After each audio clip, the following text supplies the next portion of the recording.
Hello friends, in this week's Mac hack, I'm going to show you how to take a screenshot and also convert that screenshot into a PDF document.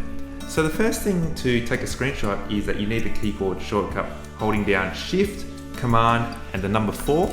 Turns your cursor into this crosshair, which allows you to select the desired area for the screenshot. So once it appears, I have it here. I can go to right click and open with preview, or alternatively I can double click. Once in preview, I go to file, export as PDF.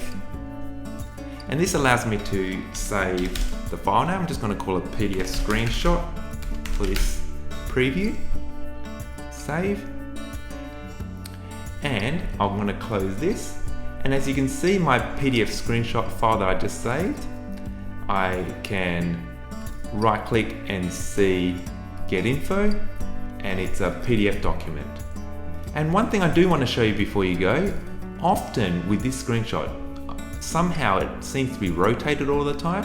So the way to fix that is that you can just go to this icon here and turn it 3 times, and that will bring it to its right way up.